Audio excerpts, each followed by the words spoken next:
How you doing? Good? Good, thank you. All right, Karen Bernardello from Shockya. Whenever you're ready, Karen, take it away.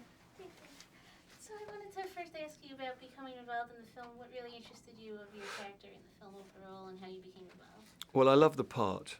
I loved the script. It was a great script. I like it because it was funny, and I like it because it was romantic, and it's about a period which is very nostalgically remembered in my country by several generations, including my own. And it's just a really knockout script. My part is very good because I get to play two different people, as it were. I get to play Ambrose Hilliard, the pompous actor, and I get to play the drunken Uncle Frank. So it was recognizable as a knockout part, and everything about it, and the fact that it was directed by Lona Scherfig, who I admire very much. And speaking of working with her as a director, I wanted to ask you about that experience and really collaborating and figuring out like the storyline and the character while you were filming. Yeah, Lona Scherfig is a terrific filmmaker, and I was a great admirer of hers. She can really tell the story, and she helped me enormously scheduling the information and scheduling the character kind of thing. She also laughed at my jokes, which is my idea basically of a good director. And she would offer me, each day she would give me big presents of ideas about how to make it funnier or how to make it more interesting. She really did help. She's cleverer than I am, which is always a good thing. And in the film, I found it interesting your relationship with Gemma's character, and what was that process like as well of really figuring out your character's relationships on screen as well? Well, it was very nice. It was very cool to work with Gemma. I admire her very much, and we had a very good time. There was a scene at the end, our last scene together, which was actually added on once the film had been edited, and I think that was very useful for our relationship in the movie because it gave it a kind of a resolve. It dovetails nicely, and you see something that you haven't quite seen before in both characters.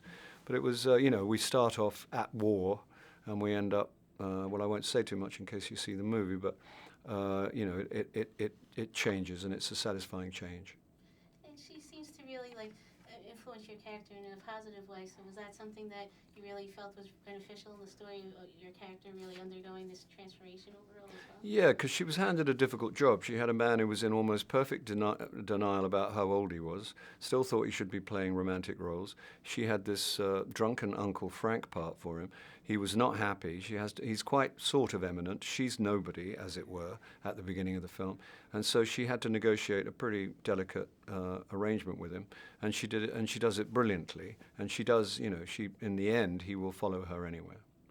And what do you find so interesting as an actor about this time period of World War II and everything that's happening in London and England overall in Europe? And is that something that you really are interested in exploring, like that war period on film overall? Yeah, I was born just after the war. Everyone in England, or certainly 2 or 3 generations, including mine, have a deep nostalgia for that period. Basically, people who weren't there, because if you were there, you know that it was a brutal, horrible time when you never knew who was going to be left alive.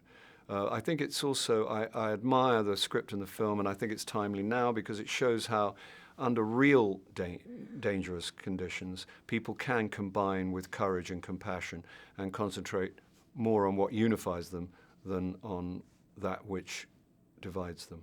And I think that's a pretty cool suggestion for the present times. And speaking of that, I was going to also ask you about that. And the film within the film was really kind of more like a propaganda story overall, and to really generate morale among the English people overall. And was that something that you felt was really compelling in having this raising morale and telling this really feel good story overall as well? Yeah, they were very, very important films, and they made a lot of them, and they made them under terrifically difficult circumstances. And they didn't have TV, they only had the radio, and the biggest event was the movies, and it brought people together. They collectively watched things that raised their hopes and kept their spirits up during one of the most terrible times in our country's history. Okay, thank you very much. It was nice meeting you. Thank you, Karen.